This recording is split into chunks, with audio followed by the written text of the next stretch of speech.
13h partout en Côte d'Ivoire. Nous sommes le 31 mars 2019. Vous êtes sur RTI 1. Bonjour et bienvenue.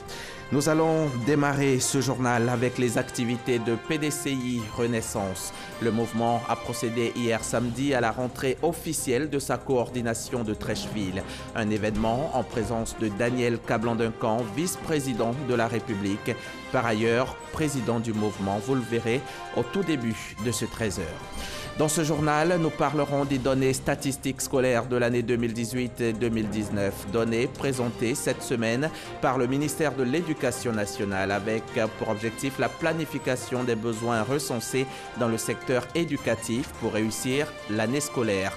Le reportage de Wojontele Soro dans une dizaine de minutes. Les bureaux de vote ont ouvert ce dimanche 31 mars en Ukraine pour le premier tour de la présidentielle avec un comédien novice en politique donné favori par les sondages. Il est suivi par deux vétérans de la politique ukrainienne, le président sortant Petro Poroshenko et l'ex-première ministre Yulia Tymoshenko, sur un total record de 39 candidats en lice. Tous les gouvernements et la communauté internationale dans son ensemble élimineront la faim et la malnutrition en une décennie. Cette résolution émane de la déclaration du Sommet mondial de l'alimentation de 1974. Et pourtant, 45 années sont passées et le nombre de personnes souffrant de la sous-alimentation dans le monde est en augmentation. Environ une personne sur 9. L'Afrique subsaharienne est la région la plus affectée. Plus d'une personne sur 5 en situation de faim, soit un peu plus du double du taux mondial.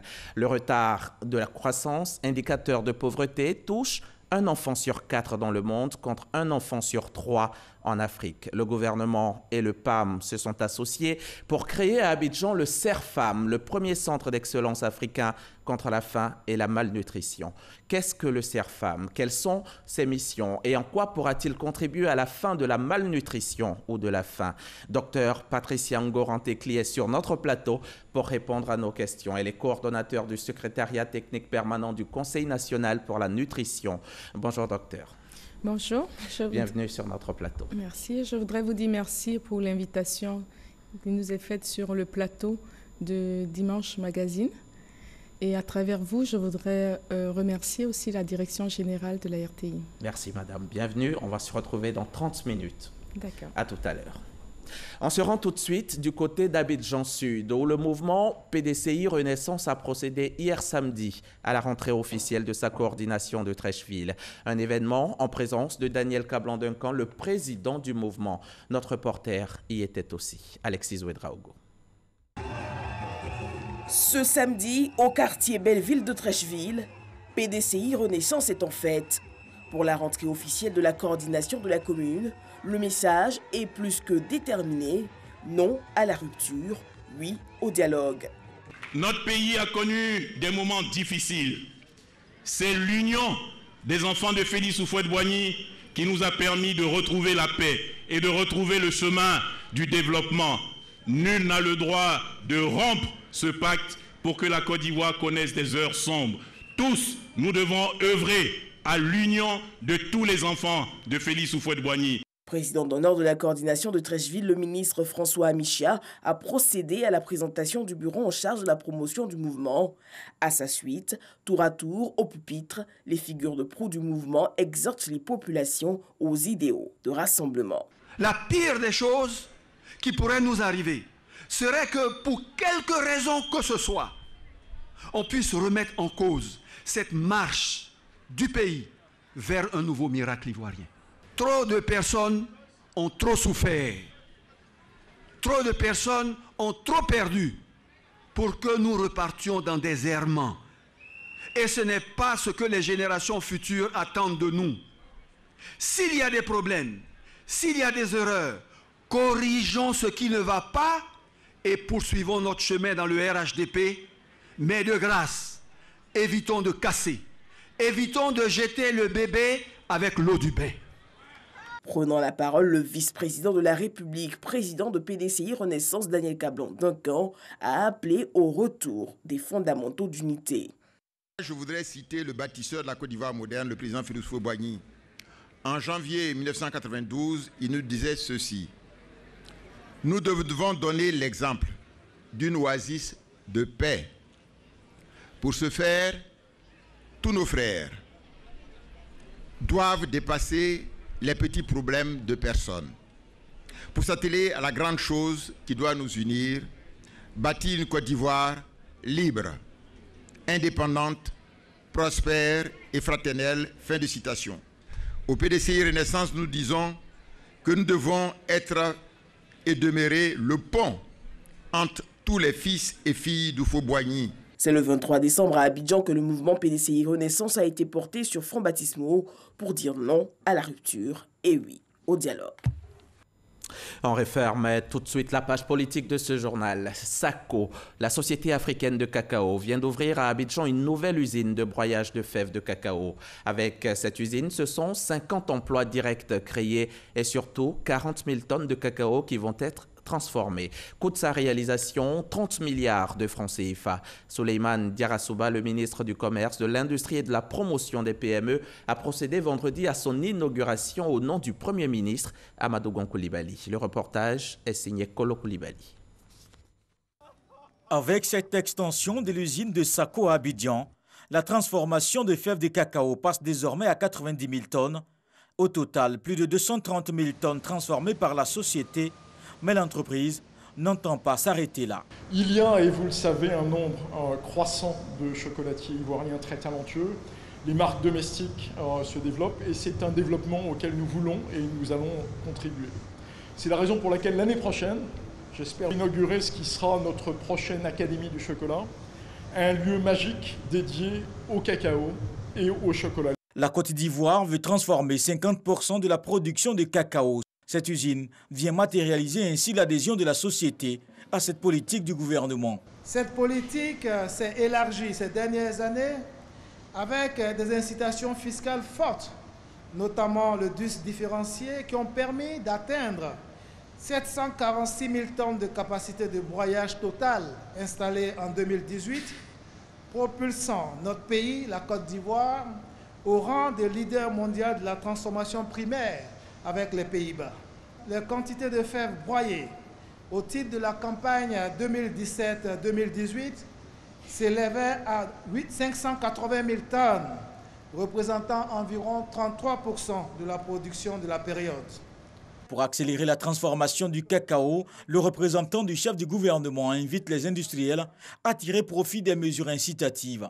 Le département dont j'ai la charge poursuivra ses actions d'accompagnement pour faire en sorte que le secteur de la transformation du cacao demeure compétitif et performant pour continuer à jouer son rôle de pionnier dans le développement industriel de notre pays.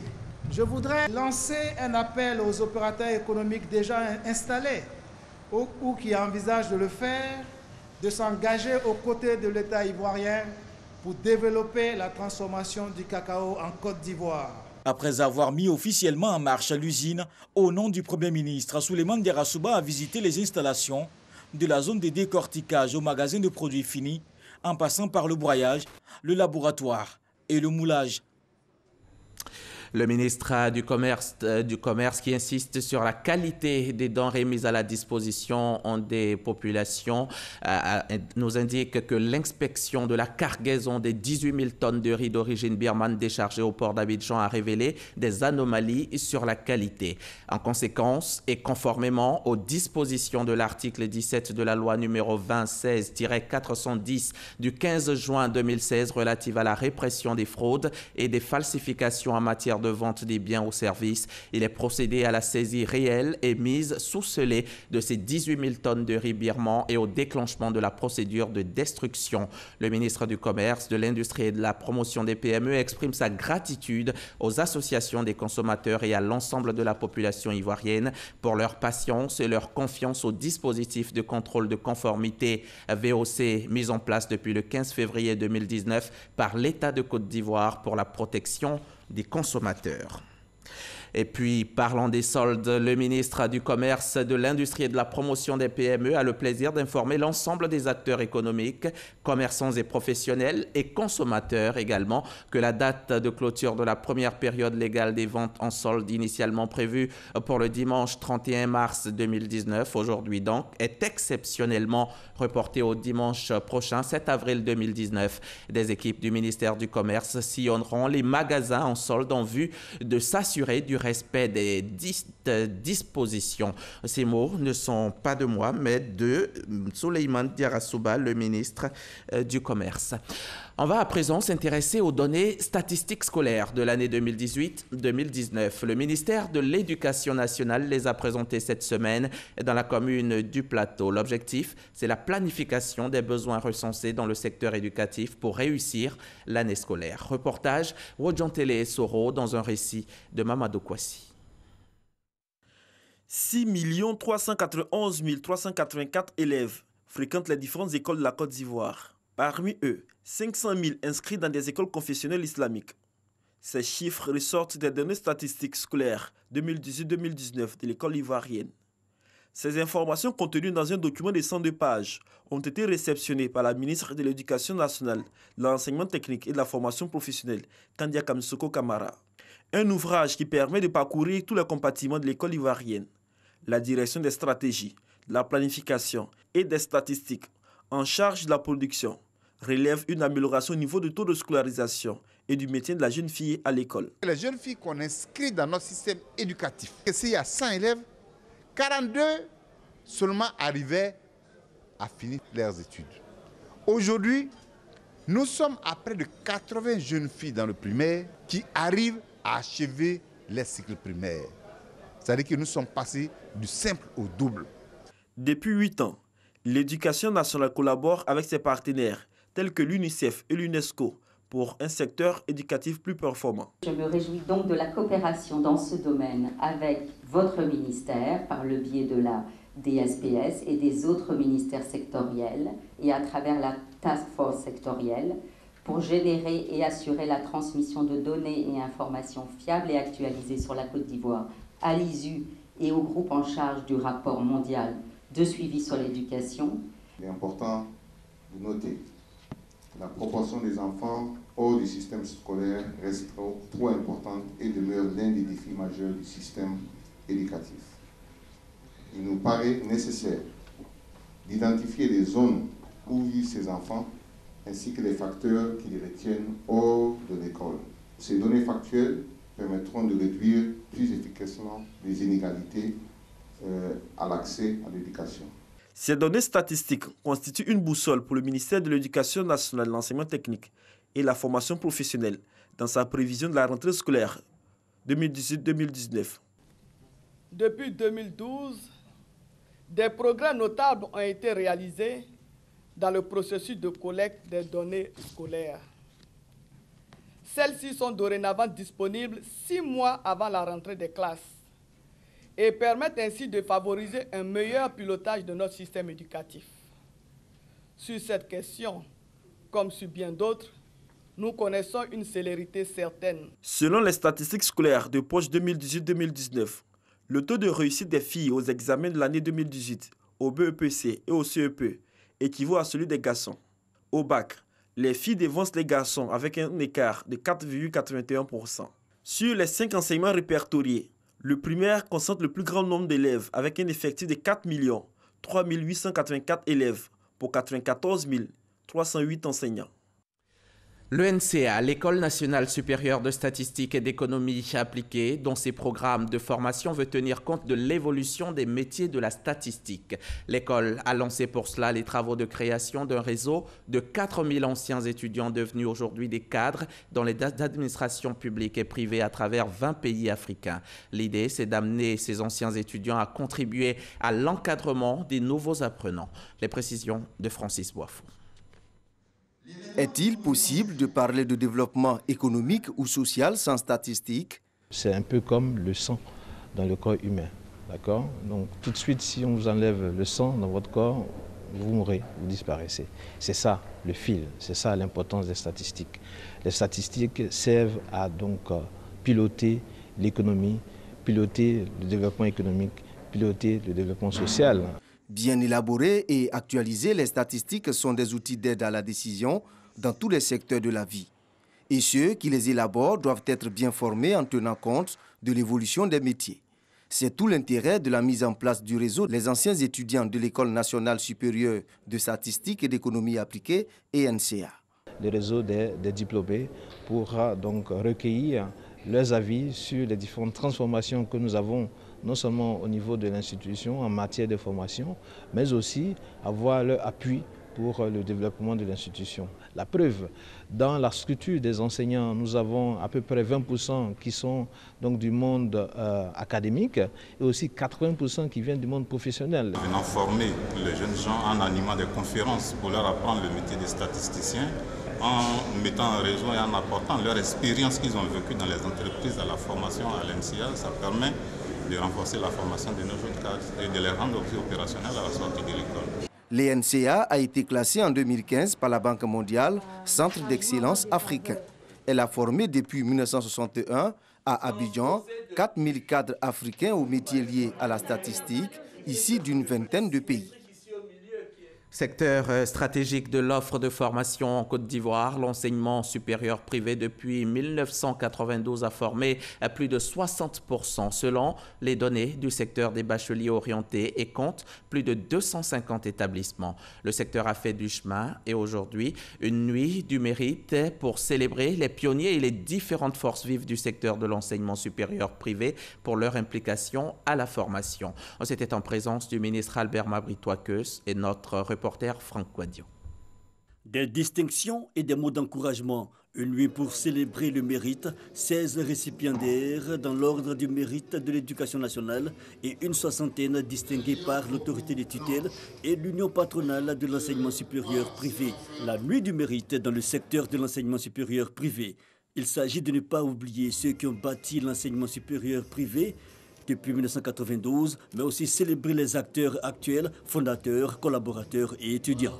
L'excellence, la qualité, c'est le gage d'un avantage concurrentiel distinctif et défendable. Si vous avez la qualité, vous pouvez faire de très bonnes choses. Vous pouvez faire de votre école, de notre union patronale, l'enseignement supérieur privé de Côte d'Ivoire, un pôle d'attraction. Aux côtés des acteurs de l'enseignement supérieur privé, l'autorité de tutelle, le ministre Abdallah Albert Mabritois-Keus, ministre de l'Enseignement supérieur et de la Recherche scientifique, il marque sa volonté de renforcer le soutien de l'État. On doit toujours tendre vers le meilleur pour notre jeunesse, pour la Côte d'Ivoire. Donc nous sommes venus les féliciter, leur rendre hommage et puis nous engager avec eux sur des chantiers futurs. Des récipiendaires heureux, une marque de reconnaissance saluée par les plus anciens. C'est vraiment un sentiment de joie qui m'anime. Mais en même temps d'émotion, de tristesse, parce que M. Loko, mon cher époux, fondateur du groupe, n'est plus. Donc, c'est vraiment un sentiment d'émotion, surtout qu'il a été décoré à titre posthume.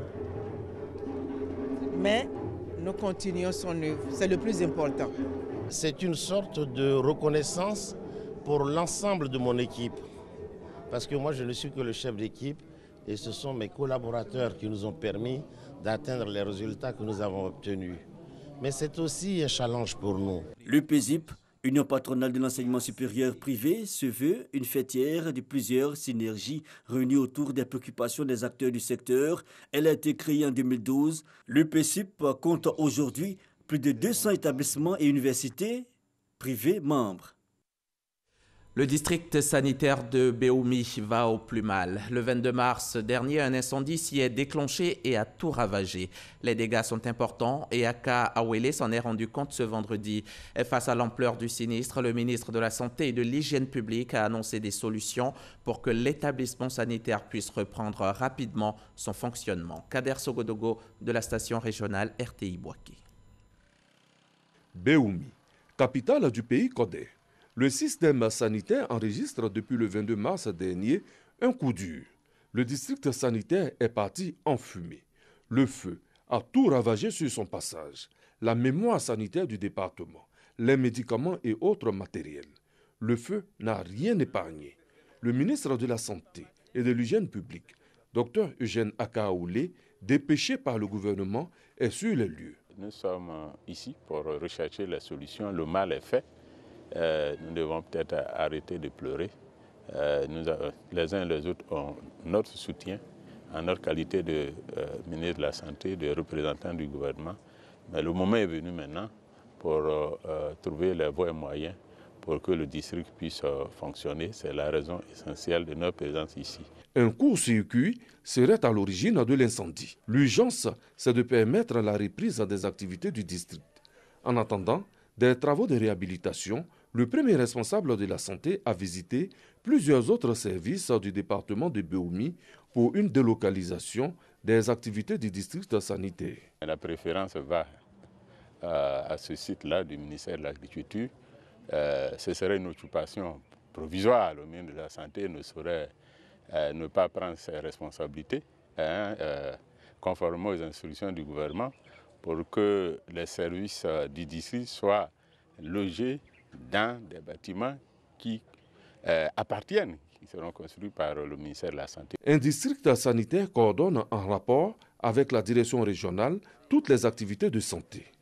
Des activités qui ont pour nom la vaccination, la pharmacie, la surveillance épidémiologique, les rapports d'activité des structures sanitaires du département.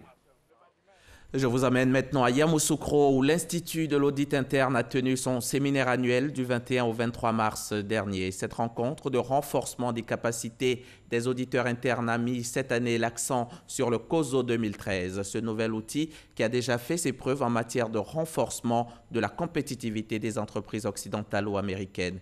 Il s'agit pour les auditeurs internes de se mettre à niveau, s'adapter aux innovations pour renforcer la sécurité et la productivité des entreprises ivoiriennes. Reportage RTI Boaké, Léon Broukwame.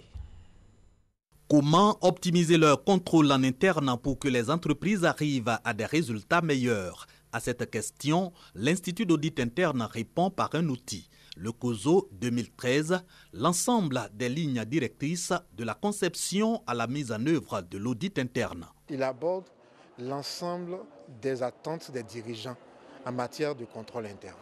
C'est-à-dire qu'il permet d'avoir le contrôle interne dans les processus métiers, il permet d'avoir le contrôle interne dans les relations avec l'extérieur, il définit le contrôle dans les relations aussi en interne, il définit comment piloter et comment amener le contrôle à maîtriser les risques et à nous donner d'avoir un meilleur résultat à la fin de l'année. C'est en cela qu'il a un plus, parce qu'il ne se limite pas seulement qu'à la comptabilité, qu'à la finance, il s'étend à l'ensemble des opérations de l'entreprise. Voilà donc qui met fin aux tâtonnements et aux incertitudes. Le COSO 2013 permettant aussi de dire que le contrôle tel qu'effectué est bon ou mauvais, fait à moitié ou entièrement. Mais comment l'intégrer au tissu économique ivoirien? 3 jours pour passer en revue les tâches de l'auditeur, le niveau d'implication des autres employés et du patron. Des travaux avec la participation de structures qui implémentent déjà le COSO 2013. L'année dernière, le thème de l'année à notre niveau, c'était l'optimisation des ressources intérieures. Des audits ont été menés dans ce sens-là, sur la base bien sûr d'améliorer l'efficacité, la performance de nos services. Donc un tel atelier, bien sûr, apporte un plus. Le COSO 2013, outil de renforcement de la productivité des entreprises, l'Institut d'audit interne l'a démontré, reste que les acteurs du contrôle interne, auditeurs, managers et décideurs, parviennent effectivement à l'intégrer, la survie des sociétés publiques et privées en dépendant. C'est un bol d'air frais pour les populations de Didanglossou à Tomodi, un soulagement. C'est un forage qui leur fera certainement du bien. Un don de l'ONG Habitat for Humanity et le Lions Club Abidjan Phoenix, une initiative qui s'inscrit dans un vaste programme d'amélioration des conditions de vie des personnes vulnérables en zone rurale. Mamadou Kwasi nous en dit plus. Didanglossou, village de la sous-préfecture de Kouébo dans le département de Tomodi.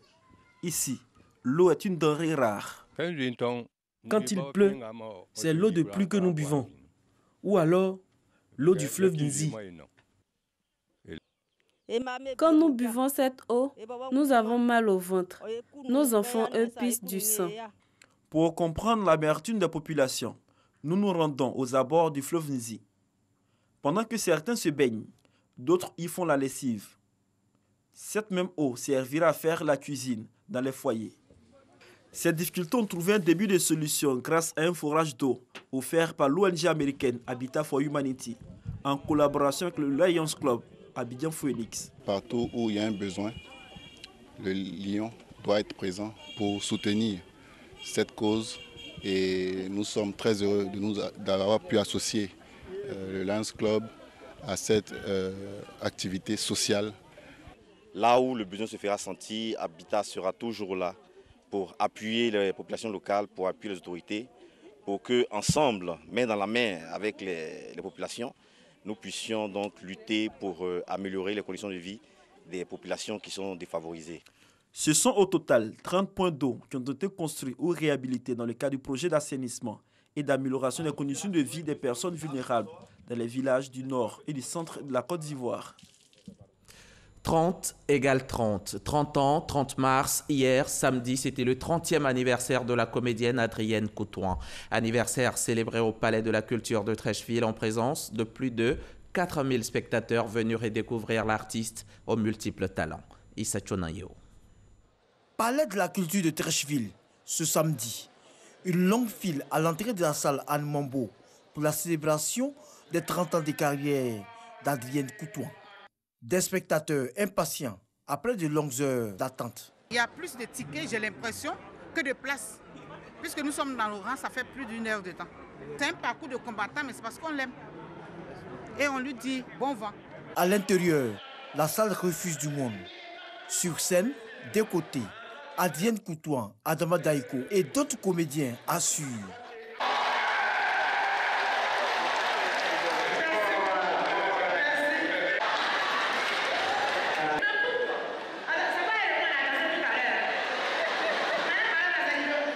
Le spectacle tient toutes ses promesses à la grande satisfaction du nombreux public. 30 ans, c'est beaucoup dans la vie d'une artiste. Elle fait du beau travail. Félicitations à Adrienne. Comme on dit, elle reste égale à elle-même. On la félicite. Que le Seigneur pose sa main sur elle. Les autorités ivoiriennes font parler leur cœur au cours de ces 30 ans de carrière d'Adrienne Coutouin. Le Premier ministre, au nom du président de la République, offre 10 millions de francs CFA. Et le ministère de la Culture et de la Francophonie, 5 millions de francs CFA. Le soutien du Premier ministre est un soutien naturel à un artiste qui a fait ses preuves en Côte d'Ivoire. Et c'est une invitation à continuer dans l'excellence. Et surtout à encadrer les jeunes artistes qui commencent. Et c'est aussi la matérialisation du fait que quand on est bon, quand on est excellent, on ne peut arriver qu'à cela. La comédienne Adrienne Coutouin est honorée de son vivant. Au nom de son Excellence, Monsieur le Président de la République, nous vous faisons officier de l'ordre du mérite public. Ce spectacle est marqué par le soutien du groupe Soteka et de la diva de la musique ivoirienne, Aïcha Koné. Et toutes nos prières accompagnent Adrienne Coutouin pour 30 autres années de carrière couronnées de succès. On va à la mosquée. La mosquée Siaka Bobo Banco, qui désormais s'appelle Mosquée Salam, Mosquée de la paix. Ce samedi, l'imam Mori Moussa Kamara a été installé par le président du COSIM, Conseil supérieur des imams, Cheikh Aïma Bouakari Fofana et Ahmed Bakayoko, le maire de la commune. On retrouve Francis Boifo. Il a été installé en présence du Cheikh Aïma Bouakari Fofana, président du Conseil supérieur des imams de Côte d'Ivoire, COSIM, et du maire de la commune d'Abobo, Ahmed Bakayoko. L'imam Mori Moussa Kamara a reçu le ruban, la canne et le Coran, des attributs qui font de lui le premier responsable de la mosquée Salam ou mosquée La Paix d'Abobo Banco, autrefois appelée mosquée Siaka. Imam Mori Moussa Kamara Kiwamoudine, nous t'exhortons à t'acquitter des nobles missions dans la crainte d'Allah, l'omniscient et l'omnipotent, à te conformer à tout moment aux prescriptions du Saint-Coran et de la sunna du prophète Muhammad sallallahu alayhi wa sallam, à respecter les statuts règlements intérieurs et toutes les décisions du Conseil supérieur des imams en Côte d'Ivoire. L'installation de l'imam de la grande mosquée d'Abobo Banco a mobilisé plusieurs guides religieux et des fidèles venus de l'intérieur du pays. Aux différentes délégations, le maire d'Abobo, Ahmed Bakayoko, a dit sa joie de les recevoir avant de les inviter à être des artisans de paix. L'imam de la mosquée Salam d'Abobo Banco est né en 1960 à Bouna. Il a, à son actif, plusieurs publications sur la parole de Dieu. Et le pape François, en visite au Maroc, a appelé dans une déclaration commune avec le roi Mohamed VI à préserver Jérusalem comme patrimoine commun des trois religions monothéistes. Les deux hommes soulignent l'unicité et la sacralité de la ville sainte dans un contexte tendu. En Ukraine, c'est jour de vote ce dimanche. Les bureaux de vote ont ouvert à 5 h temps universel et fermeront à 17 h pour le premier tour d'une élection présidentielle hautement imprévisible dans ce pays coupé en deux depuis 5 ans avec un conflit larvé à l'Est. Petro Poroshenko, 53 ans, chef de l'État sortant, s'il talonne le favori dans les sondages, il est critiqué par une large partie de l'électorat pour ses promesses non tenues. C'est maintenant l'heure du magazine du dimanche. Je vous disais à l'entame de ce journal que le gouvernement a conclu avec le Programme alimentaire mondial à travers un MOU la création d'un centre d'excellence régional contre la faim et la malnutrition en Afrique. Un mécanisme pour faciliter le partage de connaissances et d'expériences entre pays pour améliorer la sécurité alimentaire et la nutrition. On en parle dans 2 petites minutes, juste le temps pour nous de suivre ce reportage. C'est à Abidjan que le Programme alimentaire mondial PAM a choisi d'implanter le premier centre d'excellence régional contre la faim et la malnutrition, CERFAM, pour la zone Afrique subsaharienne. Sa mise en service témoigne de la volonté du continent de réaliser le deuxième objectif de développement durable des Nations Unies, à savoir éradiquer la faim et la malnutrition à l'horizon 2030. Le centre aura ainsi pour vocation de promouvoir les bonnes pratiques agricoles et de mener des plaidoyers auprès des décideurs pour la mise en œuvre de solutions innovantes au niveau régional. Selon David Besley, directeur exécutif du PAM, il y a urgence car l'insécurité alimentaire touche 23% des Africains, 21% sont en état de sous-alimentation et 30% des enfants de moins de 5 ans connaissent des retards de croissance. L'avènement du CERFAM fonde donc l'optimisme du champion de l'Union africaine pour la nutrition, Sa Majesté Letsi III, roi du Lesotho. D'autant plus qu'il voit en ce centre un pilier de recherche et d'innovation au service de l'élimination de la faim et de la malnutrition en Afrique. Une vision partagée par le vice-président Daniel Kablan-Duncan en sa qualité de facilitateur national pour l'élimination de la faim et de la malnutrition. La faim et la malnutrition, par leurs effets négatifs sur le développement du capital humain, nuisent à la productivité et grèvent les dépenses publiques. Plus que jamais, la faim et la malnutrition sont au cœur de la problématique de lutte contre l'extrême pauvreté et la promotion de la prospérité partagée en tant que dimension importante du développement social et humain. Face à ces enjeux, nous devons donc nous unir, gouvernement, secteur privé, société civile, milieu académique de la recherche, partenaires techniques et financiers, et coordonner nos efforts pour améliorer nos systèmes alimentaires et atteindre nos objectifs nutritionnels de manière écologiquement, socialement et économiquement durable. Les travaux du Centre d'excellence régional contre la faim et la malnutrition seront focalisés sur 4 domaines clés que sont l'assistance technique, la recherche, les partenariats et les plaidoyers. Merci docteur d'être venu sur notre plateau. Ce que je vais vous demander maintenant et tout de suite, c'est la faim, c'est quoi? La malnutrition. Qu'est-ce que la faim? Qu'est-ce que la malnutrition? Merci. La faim, il faudrait dire que c'est la sensation douloureuse qu'on aura lorsqu'on est privé à un moment donné de nourriture. Et en réalité, la faim n'est que la traduction de l'organisme d'un besoin d'énergie. Parce que sachez que les aliments que nous consommons vont se transformer en énergie et qui va nous permettre de satisfaire nos besoins, dont se déplacer, respirer, pas mal d'autres besoins. Et c'est pour ça que quand on a faim, on se sent un peu affaibli. C'est l'énergie du corps.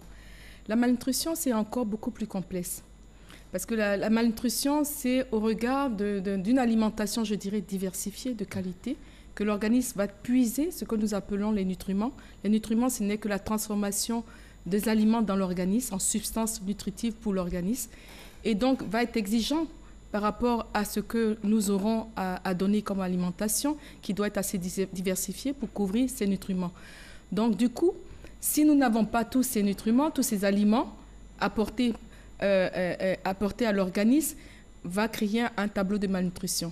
Mais je voudrais insister que ce n'est pas seulement le seul fait d'apporter des aliments. Parce que, un, vous pouvez avoir ces aliments, mais deux, il faut que l'organisme arrive à les assimiler et les transformer en nutriments pour répondre aux besoins de l'organisme. Donc la malnutrition, aujourd'hui, il faut la considérer et en excès et en carence. Donc aujourd'hui, avec le surpoids, l'obésité, nous créons d'autres maladies telles que les maladies chroniques, le cancer, l'hypertension et tout ça. Oui, allez-y. Oui, je voudrais quand même mentionner que la faim, la malnutrition peut ne pas être le seul fait de l'apport alimentaire. Donc, il faut considérer d'autres facteurs parce que très souvent, on fait une allusion pour dire sécurité alimentaire, malnutrition, c'est bien. C'est vrai, dans certains pays, c'est une réalité. Mais dans un pays comme le nôtre, il faut associer d'autres déterminants qui relèvent des facteurs sociaux tels que l'éducation, les services de santé, les services d'accès à l'eau, à l'assainissement, et de protection sociale, pas mal d'autres déterminants sont à prendre en compte. Et ça m'amène à vous demander, c'est quoi la problématique de la faim et la malnutrition ici en Côte d'Ivoire? Si je vous demandais l'état des lieux, par exemple, de la faim ici et de la malnutrition. Alors, je pourrais dire qu'en effet, concernant la malnutrition, il y a eu des efforts qui ont été faits et concernant aussi le problème de la faim, que je pourrais traduire dans la problématique de l'insécurité alimentaire et de la sous-alimentation. La malnutrition, nous sommes partis dans des taux assez élevés, il faut le dire, en 2012, avec des taux avoisinant les 30% qui sont considérables, et la valeur, le seuil est de 20%.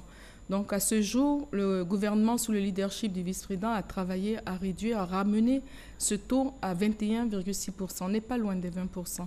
Concernant l'insécurité alimentaire, je salue, si je peux me permettre, l'effort aussi fait par le gouvernement à ramener à un taux raisonnable.